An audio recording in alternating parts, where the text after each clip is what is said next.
Bueno, José Luis, yo creo que no sé por qué te has sentado. No creo que porque ahora vamos a abrir la antepenúltima mesa de hoy. Mañana todavía nos quedan. Son 39 en total, ¿no, doctor Vergés? Bueno, vamos ya por casi 2/3, porque ahora vamos a hablar de tabaco y deshabituación tabáquica, que es importante. Yo he dejado de fumar 2 veces, lo cual significa que recaí una. Espero que ya no recaiga más porque ahora ya son 16 años sin fumar. Claro que la primera llevaba 13. Bueno, lo digo eso para que los que estén intentando dejar no se dejen ir, que esto del tabaco a veces es complicado. Pues vamos a dar al doctor José Luis Vaquero Úbeda, que es responsable social corporativo en OAFI, que lo acaban de ver. No leo más, no leo más. ¿Te encargas del resto de invitados? Bueno, muchísimas gracias. Como estamos muy mal de tiempo, me vais a permitir que priorice sobre los dos ponentes que nos acompañan, que son los principales expertos en la materia. Vamos a tener a un reumatólogo y a un cardiólogo hablando con nosotros. Yo solo quería comentar que, obviamente, cuando se hablan de adicciones, bueno, pues aquí tenéis diferentes adicciones, ¿no? Como es el alcohol, el tabaco. Todos ellos sabemos que merman lo que es la salud. Como también hacías el chiste, ¿no, Ricardo? Pues Mark Twain también ya lo decía, ¿no? Que es muy fácil dejar de fumar, ¿no? Él lo deja a diario prácticamente, ¿no? Pero lo que sí que está claro es que incluso los tratamientos farmacológicos que se utilizan para el tabaco son de una bajísima eficacia. Al cabo, fijaos, solo el 24%, o sea, 1 de cada 4, estamos hablando prácticamente a los 6 meses. Al año ya solo es el 22%, ¿no? Quien mantiene ese hábito ya de no fumar, ¿no? O sea, estamos hablando de unas eficacias pues, muy relativas. Esto nos llevó a hacer un estudio con pacientes que, además de pacientes, eran fumadores, ¿no? Y comprobamos, me voy a saltar esto, pero fijaos que está aprobado por está aprobado por la Sociedad Española de Calidad Asistencial y también por la unidad de investigación de la Universidad Camilo José Cela, ¿vale? El CEI. Se ha llevado a 3 diferentes congresos. Aquí tenemos al doctor Vivencio Barrios, que lo llevó a uno de ellos. Y os quiero remarcar que lo principal es que el tabaco, primero, hace falta querer dejar el hábito del tabaco. Esto es fundamental. Y es que, de hecho, cuando lo veíamos entre poblaciones que ya eran pacientes, ¿vale? Es que, fijaos, que una tercera parte por ejemplo, la muestra que teníamos pluripatológica, una tercera parte es que no quería dejar de fumar, que normalmente lo hacen pues, por la presión que tienen colateral, ¿no? Pero incluso los pacientes de enfermedades mentales son 2 de cada 3 los que es que no quieren dejar de fumar, ¿no? Yo me voy directamente a las conclusiones para que los ponentes se puedan desarrollar más.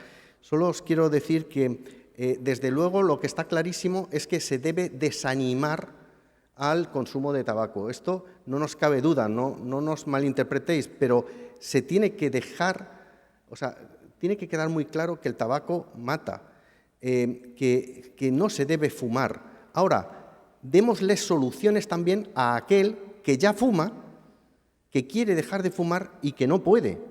Esto es lo que también reclamamos los pacientes, que a esa población también se le ayude de una forma eficaz, ¿no? Y hace falta tener estrategias de deshabituación personalizadas.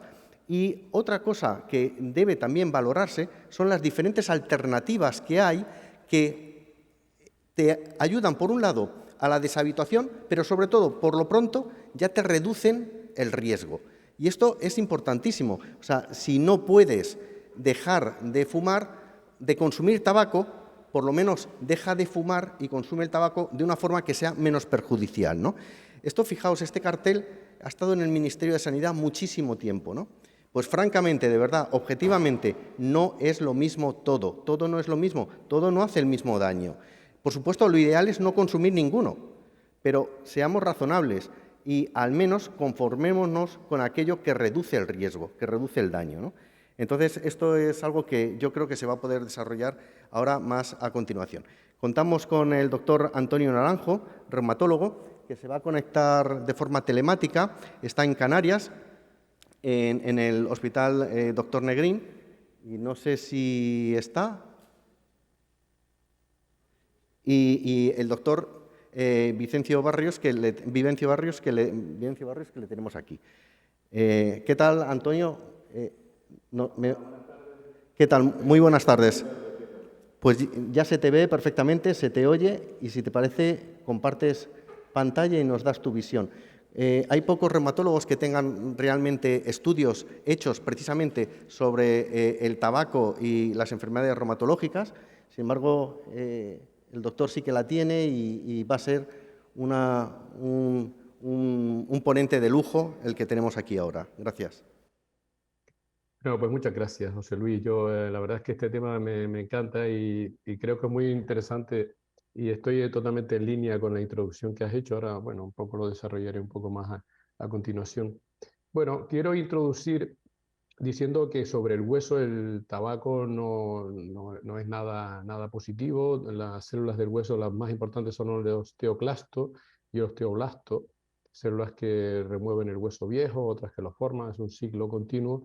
Pues está más que demostrado que el tabaco es tóxico para este tipo de células, sobre todo para las células que remueven el hueso viejo. Y esto se sabe desde hace mucho tiempo, tanto como desde el año 1997, cuando esta revisión de varios estudios demostró que especialmente en mujeres el tabaco aumenta el riesgo de fractura de cadera, de manera que a medida que pasa la edad de consumo de tabaco y también con la cantidad de tabaco, se ve que aumenta el riesgo comparado a las mujeres fumadoras con las no fumadoras, de tal manera que una de cada 8 fracturas de cadera se podía decir que es achacable por sí sola al hábito de fumar. O sea que aquí tenemos una consecuencia y quiero decir que la fractura de cadera no es cualquier cosa, es una complicación grave de lo que es lo que es la osteoporosis.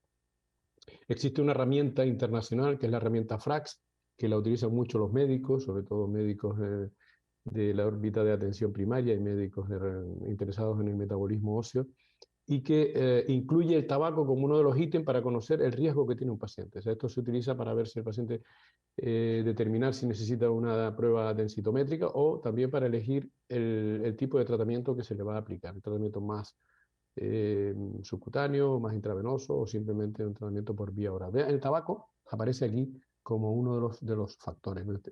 Alguien podría pensar, no, es que la gente fumadora, por ejemplo, una mujer fumadora, pues tiene más delgada y tal, y bueno, puede tener la menopausia antes, que parece que está asociado también con el tabaco. No.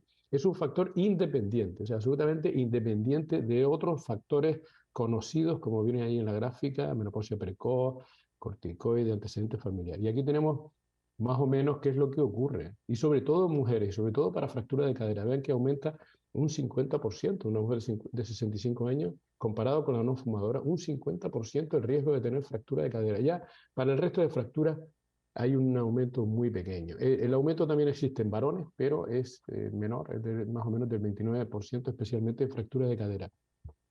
Interesante este estudio del año 2017, donde demuestran que la incidencia de fractura de cadera en Suecia, que son las líneas continuas de las dos gráficas de la izquierda, que es la tasa ajustada por edad de la población, ha ido descendiendo desde el año 1990 aproximadamente. Y esto va paralelo más o menos a la reducción de la venta de cigarrillos. Como ven en la gráfica de derecha, en la línea de color marrón, se ve que ha habido desde los años 90, cuando se conocieron de forma muy clara los efectos nocivos del tabaco, hay una reducción muy grande del consumo de cigarrillos. Ha aumentado, pero esto es una característica suecia que he tenido que mirarlo hace tiempo para enterarme bien. El consumo allí, el consumo de otro tipo de tabaco masticado, algo así, que es otro tema distinto, no tiene nada que ver con la toxicidad del tabaco en forma de cigarrillos. Bueno, otra cosa interesante, hace tiempo que se sabe que la causa de que el tabaco se asocie con fracturas en concreto y también con otros tipos de enfermedades como cáncer, etcétera, está relacionada con los aditivos, con la combustión, con las sustancias que se producen durante la combustión del tabaco y con ciertos aditivos. Y había idea de que había varios metales pesados que podían estar implicados, como el cadmio. Pues hay un artículo reciente que viene a demostrar que efectivamente el cadmio es uno de esos aditivos, aunque el cadmio también se puede encontrar en las plantas, pero en cantidades mayores, los aditivos, y es responsable de la mayor parte de las fracturas de cadera relacionadas con el tabaco. Así que tenemos ya un responsable, aquí tenemos a alguien, algún culpable a quien incluir dentro de lo que es el tabaco. Vean que para otras fracturas ocurre como antes estaba comentando, sí, hay un pequeño porcentaje del efecto, pero sobre todo nocivo para la fractura de cadera. Y cambio un poquito de tema hablando de artrosis. La artrosis es muy frecuente, también la osteoporosis con fractura es muy frecuente. Vean, aquí tienen una foto de una paciente con las rodillas arqueadas, típico de una artrosis de rodilla. Pues sabemos claramente que el tabaco aumenta el riesgo de tener que operar de una prótesis de cadera y rodilla. De manera que las personas que fuman tienen un 34% más de riesgo de acabar en una prótesis si ya tienen una artrosis, ¿no? También se ha visto esto ya por una técnica más sensible como la resonancia magnética, que las lesiones de la artrosis son más severas, las lesiones que se ven en la resonancia en pacientes fumadores comparado con los no fumadores. Y, por supuesto, el riesgo de respecto a no fumadores es mayor, tanto en artrosis de rodilla, que es la más frecuente, pero también en artrosis de cadera. O sea que esto cada vez está más claro, como comento, no solo para osteoporosis, fractura de cadera, sino también para la mayor frecuencia de artrosis de rodilla y artrosis de cadera. La verdad es que en el mundo de la reumatología, claro, hay otras enfermedades que llevan un poco la delantera porque tienen más importancia aún. El tabaco son menos frecuentes, pero tienen una importancia en el desenlace de la enfermedad. Por ejemplo, en primer lugar, se ha asociado el tabaco con dolores de todo tipo.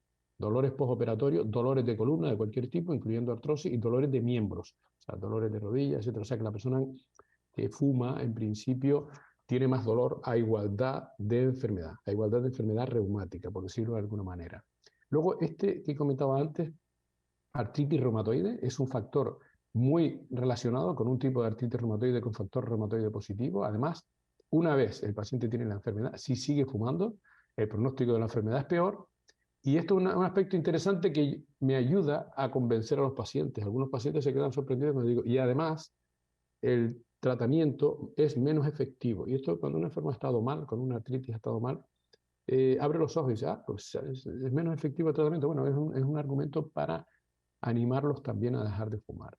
En tercer lugar, el lupus eritematoso sistémico, que es otra enfermedad, no tan frecuente en absoluto como la artrosis o la osteoporosis, también hay datos de que el tabaco aumenta el riesgo de la enfermedad. Y además, si ya la padecen y siguen fumando, tienen peor respuesta al tratamiento, sobre todo el tratamiento de las lesiones cutáneas de esta enfermedad. Y por último, la espondilitis anquilosante, que es otra enfermedad que afecta más a varones, no se ha visto que aumente el riesgo de la enfermedad, pero sí que cuando la tienen, cuando ya la padecen, si siguen fumando, el enfermo desde el punto de vista de control radiográfico a lo largo de los años, el que fuma pues tiene un desenlace peor cuando se comparan radiografías en el seguimiento. Bueno, pasando a otro tema, es decir, ¿qué hacemos los reumatólogos? Bueno, esto es una encuesta que hice yo a 28 servicios de reumatología de toda España. Es del año 2012, pero les puedo asegurar que esto no ha cambiado prácticamente, no ha cambiado de manera sustancial. Vean en la gráfica de la izquierda cómo la mayor parte de los servicios de reumatología contestan que sí, que le dan consejos, de una manera o de otra le dan consejos. Pero un consejo estructurado, con visitas específicas para dejar de fumar, con una participación muy importante de enfermería. Esto lo tenían muy pocos hospitales y yo tengo informaciones de que no ha cambiado de forma sustancial. O sea que sí hay consejos, se da consejo de una manera o de otra, pero no de forma estructurada, no de forma escrita. Y de hecho en ese artículo puse unas recomendaciones que vienen basadas en recomendaciones para otras enfermedades, para EPOC, cáncer, etcétera. O sea que existe una serie de consejos para animar al paciente o conseguir que el paciente deje de fumar. Hay que hacer una visita específica para esto, dar información verbal y escrita, y hay que insistir en la ventaja, no asustar tanto al paciente que amenazar, sino digamos que insistir sobre todo en la ventaja, la mejora de la calidad de vida que puede tener dejando de fumar.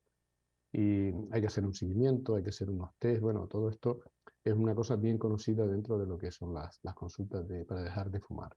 Nosotros hicimos un estudio con enfermos, no eran artrosis, eran artritis en general, lupus, eran casi 1000 pacientes, en los cuales hicimos una intervención para dejar de fumar que consistía en la visita al médico que le explicaba la necesidad de dejar de fumar y luego una visita con la enfermera. Y en algunos casos, si tenían los pacientes interés, se remitieran a una consulta para tratamiento, apoyo farmacológico con un neumólogo.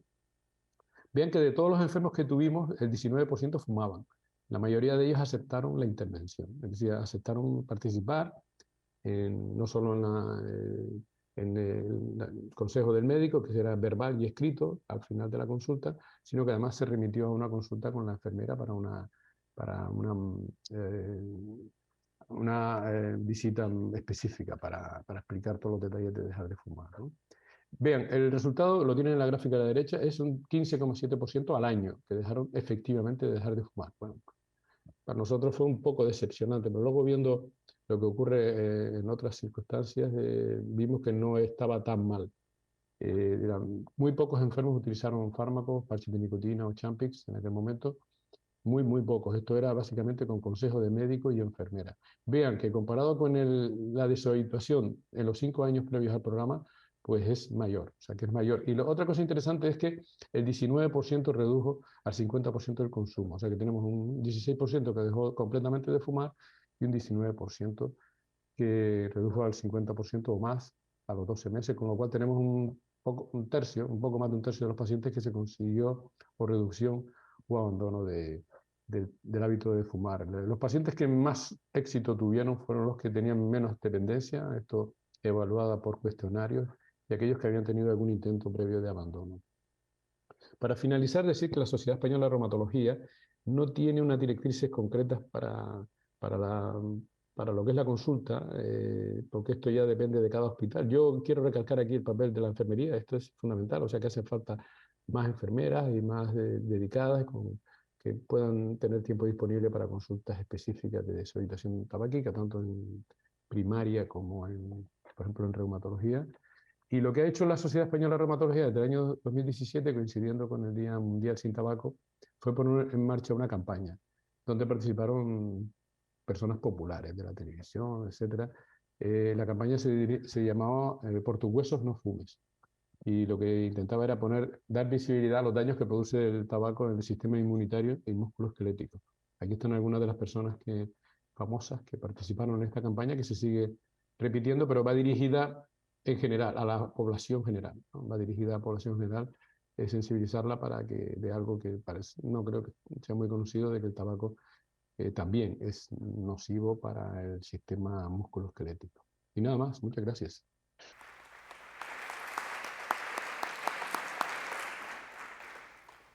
Bueno, Antonio, si te parece, te quedas acompañándonos, pero vamos a hablar ahora de otro problema también muy importante. Al fin y al cabo, lo que tenemos es una enfermedad crónica, tanto la osteoporosis como la artrosis son enfermedades crónicas, y el paciente generalmente pues, puede perfectamente acompañarse de otras comorbilidades. La principal comorbilidad, precisamente, es la patología cardiovascular.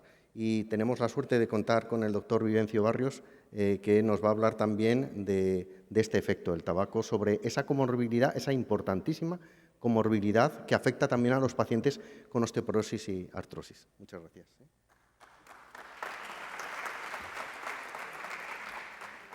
Buenas tardes. Bueno, gracias, José Luis. Y lo primero que quiero hacer es agradecer públicamente a la organización de esta fundación por haberme invitado a estar aquí. Para mí es un placer y un honor estar con vosotros esta tarde. Y permitidme que os diga que me siento un poco jugando en campo contrario. Y no lo digo porque yo sea del Madrid, que también lo soy, sino porque, claro, hablar de enfermedad cardiovascular en un contexto en el que estamos hablando de artrosis y de artritis y de enfermedad osteoarticular, pues no es a lo que estoy acostumbrado. Así que lo primero que yo tenía que hacer era intentar ligar la enfermedad cardiovascular con la enfermedad osteomuscular, y eso es lo que haré en los próximos minutos. Fijaros, en el 1999 aparece la primera publicación que dice que la enfermedad cardiovascular, en definitiva, puede ser una enfermedad inflamatoria. Ese artículo, que es un artículo que tuvo mucho impacto, dijo: a ver si realmente, aparte de los factores de riesgo absolutamente conocidos, la inflamación puede jugar un papel en la enfermedad aterosclerótica. y eso que fue el principio de una línea de investigación enormemente fructífera y, por supuesto, abierta, ha dado lugar a que hoy en día se entienda la aterosclerosis como un proceso inflamatorio. Por tanto, de lo que nos decía antes Antonio Naranjo, de la relación con lupus, la relación con artritis reumatoide, no es nada extraño. Y permíteme que te diga, José Luis, no es que estemos hablando de comorbilidad como enfermedad cardiovascular, es que no, la enfermedad cardiovascular es la primera causa de muerte en el mundo y fundamentalmente en España es la primera causa de muerte y además la cardiopatía isquémica de forma específica. Por tanto, estamos hablando de la gran patología que genera la mayor parte de los fallecimientos de este país. Y os decía que la arteriosclerosis en definitiva se entiende como una enfermedad inflamatoria donde intervienen diferentes agentes que obviamente no voy a entrar en detalle en ellos, pero que cuando se produce una rotura o una placa, pues se produce un trombo, una trombosis, y a partir de ahí se desarrolla lo que todos conocéis como los eventos cardiovasculares, como el infarto de miocardio o como el ictus, o accidente isquémico transitorio cerebral. Pues bien, la realidad es que la inflamación está imbuida de tal manera en la enfermedad aterosclerótica por todos estos agentes que no es extraño que, insisto, sea un mecanismo común con la enfermedad aterosclerótica. Y fijaros que antes también señalaba Antonio Naranjo cuando hablaba de la relación entre artritis y diferentes procesos inflamatorios con el tabaco, como cuando uno estudia la relación entre aterosclerosis y enfermedad inflamatoria, fijaros este estudio que habla de placas de ateroma en las carótidas, pues como hay diferentes comportamientos en cuanto al número de placas, por supuesto, dependiendo de la edad del paciente, entre aquel sujeto control, es decir, el que no tiene ninguna enfermedad inflamatoria, frente al que tiene un lupus sistémico o el que tiene artritis reumatoide. De forma que las enfermedades inflamatorias, tanto el lupus como la artritis reumatoide, aumentan clarísimamente la incidencia de placas carotidias a lo largo de todas las décadas de la vida, tanto en la gente más joven como en la gente más mayor. Demostración inequívoca de la relación entre inflamación y enfermedad aterosclerótica. Tal es así que en esta diapositiva, que yo creo que compendia mucha de la información que tenemos sobre inflamación y enfermedad aterosclerótica, sabemos que la artritis reumatoide aumenta hasta en un 48% la incidencia de ictus. Hasta en un 100% duplica la incidencia de infarto de miocardio. Va a ser doblemente más prevalente el infarto de miocardio en los pacientes con artritis reumatoide que en los pacientes que no tienen esa enfermedad. Y aumenta la mortalidad cardiovascular hasta en un 50%. En el caso del lupus, el aumento de eventos cardiovasculares se produce en un 98%, casi se duplica también. Psoriasis, el ictus lo aumenta un 19%, infarto lo aumenta un 17%, mortalidad cardiovascular en casi un 50%. Y en la enfermedad inflamatoria intestinal, pues también aumenta el infarto y el ictus en un porcentaje en torno al 20-25%. Por tanto, queda absolutamente claro que la enfermedad inflamatoria de diferentes territorios y específicamente la osteomuscular y la enfermedad cardiovascular están estrechamente ligados. De hecho, uno podría comprender la aterosclerosis contemplando todos estos factores de riesgo, que son los que todos los días estáis escuchando: el sexo, la edad, la diabetes, la obesidad, la propia genética, la dieta, el tabaco, la dislipemia, la hipertensión, el sedentarismo, junto con otras situaciones de enfermedades inflamatorias que ya en las guías de prevención cardiovascular se reconocen como facilitadores o aumentadores del riesgo de presentar patología cardiovascular. Por tanto, yo creo que está bien ligado la enfermedad cardiovascular con la enfermedad inflamatoria. Y si me preguntáis sobre la enfermedad degenerativa, sobre la artrosis o sobre la osteoporosis, pues sin ninguna duda también está ligado. Porque si os decía que el primer causante de muerte en nuestro país es la cardiopatía isquémica y la enfermedad cardiovascular en general, esto es más frecuente en la gente a partir de una determinada edad, con lo cual la concomitancia de problemas osteomusculares del tipo de la artrosis o de la osteoporosis es enormemente frecuente en el paciente con enfermedad cardiovascular. Y también al contrario, el paciente con enfermedad cardiovascular tiene una alta incidencia de osteoporosis y de artrosis, porque, insisto, la relación con la edad es muy estrecha y muy lineal. Y dicho esto, si saltamos a lo que hace el tabaco, evidentemente a estas alturas del partido no voy a decir cuánto importante es el tabaco en cuanto a factor causante de enfermedad cardiovascular. Antonio Naranjo ha situado muy bien cuánto importante es el tabaco en cuanto a enfermedad osteomuscular, tanto inflamatoria como degenerativa. Pues desde el punto de vista de enfermedad cardiovascular, yo creo que a nadie se le escapa que el tabaco es el factor de riesgo probablemente más importante para el desarrollo de enfermedad cardiovascular. ¿Y cuánto importante es dejar de fumar? Enormemente importante. Esta es una infografía que se hizo de la Organización Mundial de la Salud. Y fijaros qué bonito es. Nos están diciendo que si dejamos de fumar, como antes comentaba que habían dejado de fumar 2 veces, bueno, pues si dejamos de fumar, a los 20 minutos de dejar de fumar ya se disminuye el ritmo cardíaco y baja la presión arterial. A las 12 horas vemos que el nivel de monóxido de carbono disminuye. A las 2 o 12 semanas que mejora la circulación sanguínea y aumenta la función pulmonar. Al 1 o 9 meses vemos otros efectos, al año, a los 5 años, y a los 15 años vemos que el riesgo de cardiopatía isquémica o de cardiopatía coronaria se iguala con el grupo control. Consecuencia de dejar de fumar, beneficios a cortísimo y a largo plazo. Indudablemente, la mejor estrategia que se puede hacer para mejorar el pronóstico de un paciente que tiene enfermedad cardiovascular es que deje de fumar. La mejor estrategia que se puede hacer para que un sujeto no desarrolle enfermedad cardiovascular es que no empiece a fumar. De hecho, cuando uno analiza los resultados de los diferentes tratamientos para el paciente con enfermedad coronaria, este es un trabajo muy clásico, que nos dicen, mire usted, si a un paciente con enfermedad coronaria usted le da una aspirina, le reduce la mortalidad por infarto o por enfermedad coronaria en un 15%. Si le damos un IECA, le estamos produciendo una reducción de la tasa de muerte por infarto en un 23%. Beta bloqueante en un 23%, estatina un 29%, pero si el sujeto es fumador y deja de fumar, le reducimos el riesgo hasta en un 36%. Yo les digo todos los días a mis pacientes, y esta misma mañana he tenido consulta, y lo repito una y otra vez, para un paciente que ha tenido un infarto o que ha tenido una enfermedad cardiovascular y es fumador, la mejor estrategia, el mejor tratamiento es que deje de fumar. Si tiene que elegir entre dejar de fumar o tomarse una pila de pastillas que yo le voy a recetar, lo mejor es que deje de fumar. Fijaros hasta qué punto es impactante. Es más, ¿es lo mismo dejar de fumar que reducir el hábito tabáquico? Bueno, pues en eso tenemos una respuesta. Yo sé que aquí en la sala hay mucha gente que no está familiarizada con la medicina científica, así que voy a hacerlo sencillito.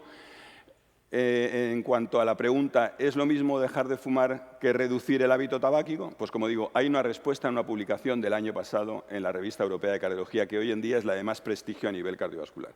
Y nos decía, en esta diapositiva, que no voy a entrar en detalle, que no es lo mismo dejar de fumar que reducir el hábito tabáquico. Lo que realmente reduce el riesgo es que el sujeto deje de fumar. Es decir, que nos diga a la gente, miren, doctor, antes fumaba un paquete y ahora apenas fumo 5 o 6 cigarrillos.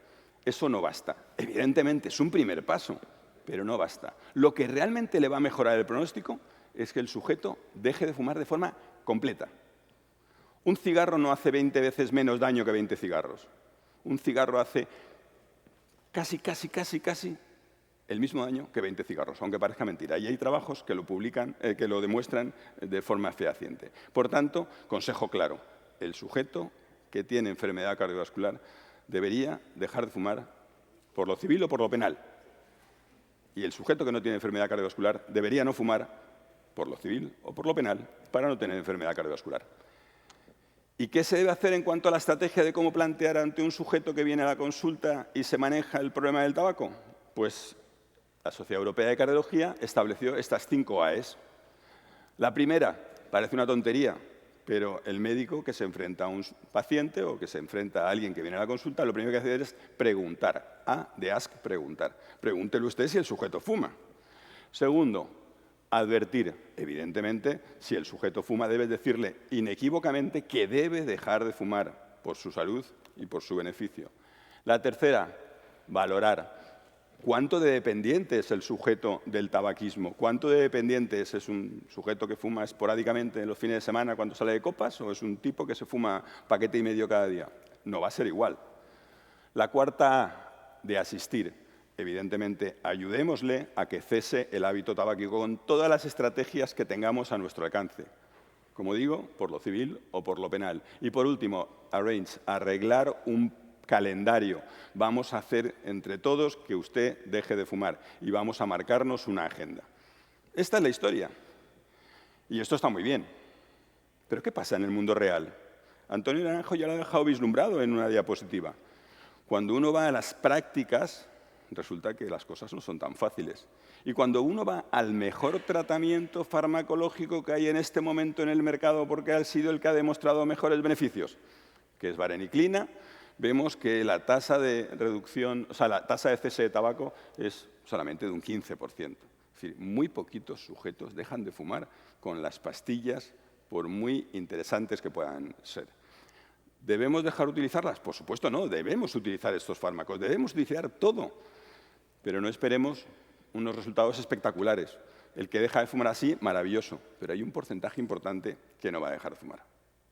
Y hay otro aspecto también interesante que también se ha dejado vislumbrar en la presentación de José Luis Vaquero y en la de Antonio. El problema del tabaco es que además hay mucha gente que no quiere dejar de fumar. Fijaros, voy a fijaros solamente en esta parte. Esta es una estadística de cuál es el consumo de tabaco en nuestro país y cuáles son la tasa de fumadores, que han fumado alguna vez en su vida, los últimos 12 meses, los últimos 30 días o que diariamente en los 30 días. Como veis, la tasa de fumadores está entre el 35 y el 40 y pocos %. Y es una tasa que no se ha reducido notablemente. Hubo una caída muy afortunada con la ley del tabaco, pero yo creo que todos estamos percibiendo cómo aquello se ha olvidado y está repuntando el hábito del tabaquismo. Pero más preocupante que eso me parece esta parte de arriba. Cuando se les plantean a los sujetos, oiga, ¿se ha planteado usted dejar de fumar? Mujeres y hombres, 2017. Mujeres y hombres, 2019. La tasa de sujetos que no se han planteado dejar de fumar no solamente no se reduce, sino que aumenta, tanto para las mujeres como para los hombres. Del 31% pasamos al 37%, del 35% pasamos al 40%. Es decir, hay un aumento de gente que no se plantea dejar de fumar, que no quiere dejar de fumar. Y alguien puede pensar, bueno, no pasa nada, entre comillas. Si tienen un infarto, seguro que dejan de fumar. Eso lo pensaría cualquiera, ¿verdad? Yo mismo, como cardiólogo que soy. Fijaros, estadísticas europeas, un estudio que recoge toda la información de cómo están los factores de riesgo en diferentes países a los 6 meses de padecer un infarto de miocardio. Los datos globales europeos nos dicen que a los 6 meses de que un sujeto ha tenido un infarto de miocardio en Europa, el 19% fuma. Una tasa muy alta, que casi el 20% de pacientes en Europa fumen a los 6 meses de tener un infarto. Pero, claro, en esa tasa están incluidos gente que no ha fumado nunca. No tiene mucha gracia. ¿Qué pasa con los sujetos que fumaban cuando tuvieron el infarto? Es decir, ¿cuál es la prevalencia del tabaquismo persistente? Aquellos pacientes que fumaban en el mes antes del infarto y que tienen un infarto. ¿Qué ocurre a los 6 meses? Que el 55%, más de la mitad de los sujetos, siguen fumando. ¿Qué información no habrá recibido estos sujetos, estos pacientes, para dejar de fumar? Seguro que le han machacado las orejas. Su médico de familia, su cardiólogo, su esposa o su esposo, o su pareja, o su amigo, o su vecino.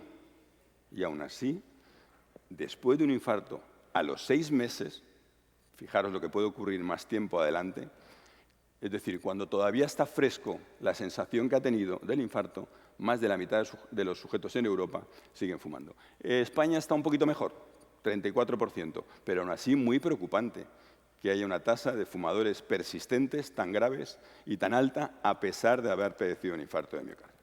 Y dicho esta historia, ahora estamos en un problema. Hay gente que no quiere dejar de fumar, hay gente que no puede dejar de fumar o hay gente que ni quiere ni puede. Algunos son sujetos sanos y otros son enfermos, son pacientes con patología cardiovascular. Al sujeto sano debemos presionarle para que no fume, para que deje de fumar. Al sujeto con enfermedad cardiovascular ya todavía con mucha más insistencia. Debemos forzarle a que deje de fumar para que mejore su situación.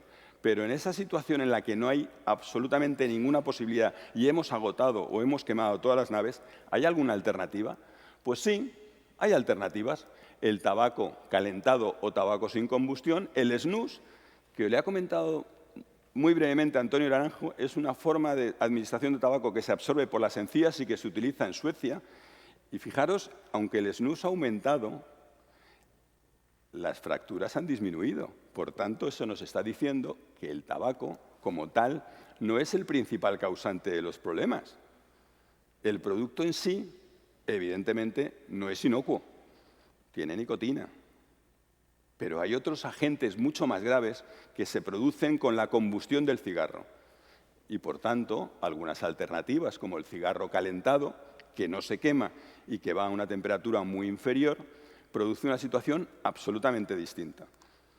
Estas son alternativas para un fumador que no puede o no quiere dejar de fumar. Nunca diré, ni yo, ni nadie, en ningún ámbito científico, que estas son alternativas inocuas y que no pasa nada por vapear con un cigarrillo electrónico o por utilizar cigarrillos sin combustión o por utilizar snus. Claro que puede pasar. Por eso digo que son alternativas para aquel sujeto que no puede o no quiere dejar de fumar, no para el sujeto que puede iniciarse en un hábito que crea que es sano. No lo es, pero es menos insano que lo que tenemos presente. ¿Y por qué digo que es menos insano? Porque ya hay estudios, y sobre todo con el tabaco sin combustión, con el tabaco calentado, que produce una temperatura del tabaco alrededor de 300-400 grados, mientras que el tabaco que se quema estamos a 800-900 grados. Y esa combustión produce diferentes reacciones bioquímicas con muy diferente perfil. De forma que aquí, fijaros, son un montón de sustancias innombrables, la mayor parte de ellas, que se producen en la combustión y que se han reconocido como carcinógenas o sustancias favorecedoras de la enfermedad cardiovascular. Y en esta diapositiva se compara lo que ocurre entre aquellos sujetos que dejan por completo el tabaco o aquellos que pasan del cigarro convencional al cigarro calentado. Y fijaros, siempre es mucho mejor, o la mayor parte de los casos es mucho mejor, evidentemente, que cese el tabaco por completo. Pero qué cerquita está de esas cifras aquellos sujetos que pasan al cigarro calentado. Por tanto, hay una reducción muy notable de todos estos agentes cancerígenos y agentes facilitadores de la enfermedad cardiovascular que no se producirían si el paciente pasa del cigarro convencional, del cigarro que se quema, al cigarro calentado. Fijaros que hay una reducción hasta el 95% de estas sustancias potencialmente cancerógenas. Y, como para muestra vale un botón y aquello de que vale más una imagen que todas las palabras que yo pueda soltar, y fijaros cómo se queda el filtro de una maquinita que explora cómo se produce, qué se produce cuando se inhala tabaco, cuando se utiliza el humo de cigarrillo, del cigarrillo clásico que se quema, y cómo se queda ese filtro cuando en esa maquinita lo que se hace es un cigarro calentado, un cigarro sin combustión, y lo que se produce ya no es humo, sino es un aerosol. Ya no es esa nube densa que todos reconocemos del fumador, sino es algo mucho más tenue, mucho más difuminado y que enseguida desaparece. Por tanto, no es lo mismo, como muy bien José Luis Vaquero decía antes. Ese gran panel que aparecía en el Ministerio de Sanidad no es adecuado. Evidentemente, debe ir pensado para sujetos que no pueden dejar de fumar. Insisto una vez más, no para que la gente inicie un hábito que puede ser insano. Y esto es algo que además han reconocido las sociedades científicas. La Sociedad Americana de Cardiología, American College, que es la gran sociedad de la cardiología clínica americana, y eso en el mundo quiere decir en el mundo científico, pues reconoce cómo existe la posibilidad de discutir con el fumador la utilización de cigarros que no produzcan combustión, porque esos cigarrillos pueden ser menos graves, menos malos que los cigarrillos convencionales. Y la FDA, la gran agencia de regulación de los medicamentos, y no solamente medicamentos, sino también de estrategias terapéuticas de Estados Unidos, reconoció hace ya un año y pico que esta forma de cigarrillo sin combustión reduce significativamente la exposición a agentes potencialmente preocupantes, tanto desde el punto de vista carcinógeno como desde el punto de vista de enfermedad cardiovascular. Y esa reducción de esta exposición a estos agentes nocivos, obviamente, hace pensar que puede conllevar una reducción de mortalidad cardiovascular y de una reducción también de riesgo. ¿Esto tenemos datos concluyentes? La respuesta es no, pero es que cuesta mucho trabajo demostrar los efectos del tabaco. Fijaros que un fumador a los 2 años no desarrolla habitualmente un cáncer de pulmón, sino que va evolucionando en el tiempo. Por tanto, estudios a medio plazo son prácticamente imposibles para demostrar el beneficio de este tipo de estrategia, pero todo hace apuntar a que si reducimos las sustancias nocivas, evidentemente tendremos todas las posibilidades de reducir el riesgo de tener complicaciones en el futuro. Así que eso es todo lo que quería contaros. He intentado ser escueto porque me pidió José Luis que fuera muy estricto en el tiempo. Podía estar hablando de esto un par de horas más, me lo pasaría muy bien, pero una de dos. Primero, José Luis no me lo consentiría y segundo, perdería mi vuelo para Madrid. Muchas gracias por vuestra atención.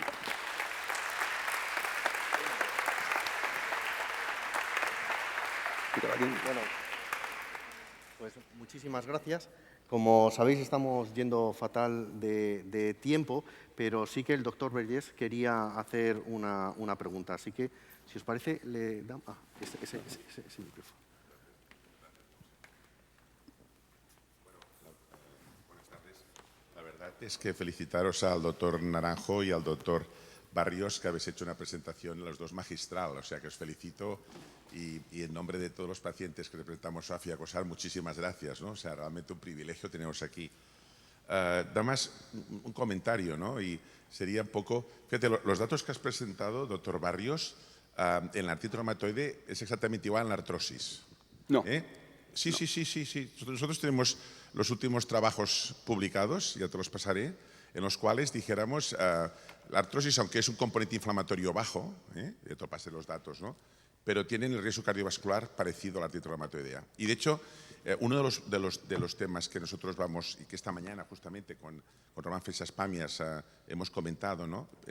Y es que vamos a trabajar mucho desde como pacientes, con las sociedades médicas, por supuesto, cardiología y las de primaria, reumatología, etcétera, para, sobre todo, ¿no? Para tratar que un paciente artrósico que tiene un riesgo cardiovascular sea, dijéramos, probablemente tratado de forma diferente a lo que está siendo ahora, ¿no? Esto yo creo que es un argumento muy importante porque el riesgo, ya te digo, los datos que tenemos en la Fundación es muy parecido. Anteriormente, la reumatoidea sería como más inflamatoria, es más inflamatoria, pero el riesgo es muy parecido, ¿no? Perdóname. Entonces, que te puntualice el por qué ha sido mi no tan contundente. Pensé que era una pregunta y efectivamente tú tienes toda la razón del mundo en que el riesgo es muy similar, pero por otros mecanismos que no son directamente la inflamación. Estoy de acuerdo. Al final el resultado es el mismo, con lo cual lo que tú dices es completamente razonable. Vaya por una vía o vaya por la otra. Exacto, no, totalmente de acuerdo. Y fíjate que nosotros, por ejemplo, tenemos un convenio con la Agencia Española de Medicamento, con la BIFAP, y vamos analizando. Y hemos analizado los datos de los AINES, sabemos, esto ya está publicado de hace tiempo, que dijéramos en pacientes con artrosis y riesgo cardiovascular, pues los antiinflamatorios, como sabéis muy bien, pues favorecen el ictus, favorecen el infarto, esto se sabe, ¿no? Y lo hemos hecho hace poco y lo hemos publicado también con el condotisulfato de glucosamina. Y hemos visto, con prácticamente unos 20.000 infartos y 100.000 controles y después unos 15.000 con ictus, con unos casi 80.000 controles, que el condotisulfato reduce, dijéramos, el infarto en 40%, es una pasada, en pacientes con riesgo cardiovascular, y el ictus un 22,3%. Por tanto, yo creo que son datos, además son independientes, hechos por nosotros conjuntamente con la Agencia Española de Medicamento.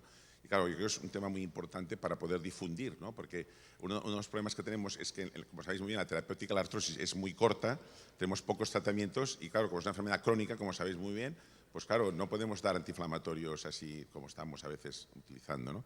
Esto era un tema que quería comentar. Perdóname un comentario. Mensaje para llevarse a casa. El paciente con artrosis avanzada, el paciente con osteoporosis avanzada o el paciente con enfermedades inflamatorias osteoarticulares ha de contemplarse como un factor de riesgo añadido para desarrollar enfermedad cardiovascular. Por tanto, especial atención a los factores de riesgo en los cuales podemos intervenir. Especial atención a esos pacientes con un buen control de la presión arterial, especial atención a esos pacientes con un buen control glucídico si es diabético, especial atención a esos pacientes en cuanto al colesterol y, por supuesto, abstenerse de fumar, porque en esos pacientes aún hace más daño que en los sujetos que no tienen esa patología. Totalmente de acuerdo. De hecho, fíjate, nosotros publicamos en el BMC Muscular Disorders una encuesta que hicimos con 1.700 pacientes y, claro, nos salía una cifra de hipertensos con artrosis del orden casi de un 60 y pico %. Es decir, ¿no? O sea que, pero totalmente de acuerdo con las expectativas que decías tú, ¿no? Y después yo creo como tema, ¿qué podemos hacer? Porque yo, con lo que decías del tabaco, yo no soy fumador, ¿no? Pero bueno, sabemos que hay gente que le cuesta mucho dejar de fumar. ¿Qué se debería hacer en estos pacientes que no quieren, no pueden dejar de fumar? Ya lo has comentado tú, ¿no? El potenciar determinadas, dijéramos, formas que no son inocuas, pero son menos tóxicas, ¿no? ¿Qué crees, qué campaña se podría hacer? ¿Cómo lo veis vosotros este tema? Gracias. Yo creo que hay una campaña orquestada desde el punto de vista institucional de querer poner todo al mismo nivel, que a lo mejor la intención inicial no era mala, desde el punto de vista de hacer pensar a la gente que esas estrategias no son inocuas, perdón, pueden ser potencialmente nocivas, ya no solamente no son inocuas, sino pueden ser potencialmente nocivas, y para no iniciar a la gente en ese hábito.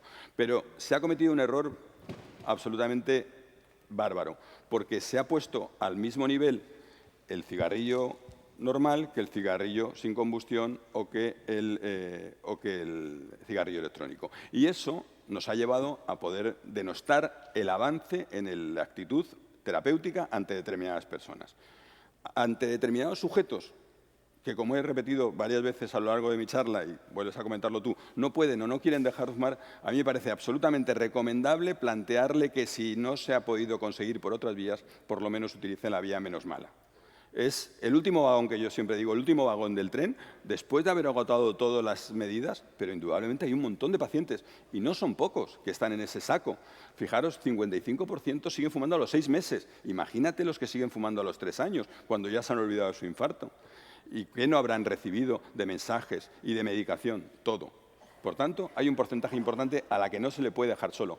Yo siempre digo lo mismo. Cuando a un paciente yo le digo, tiene usted una lesión valvular que necesita operarse del corazón porque si no se va a morir. Y el paciente dice, pues yo no quiero operarme. Pues si no quiere operarse, yo no puedo meterle en el quirófano obligado. Pero evidentemente eso no me puede hacer olvidarme el paciente y digo, no vuelve usted a verme. Tendré que seguir apoyándole. Esto mismo lo planteo yo para el sujeto fumador que no puede dejar de fumar. Sí, sí.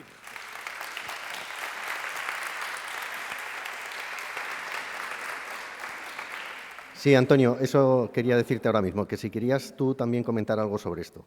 Sí, no, a colación de lo que comentaba el doctor Vergés, que es una buena pregunta. El sistema sanitario tiene unos recursos no ilimitados, de manera que, claro, hay que focalizarse en los pacientes que muestran interés en dejar de fumar.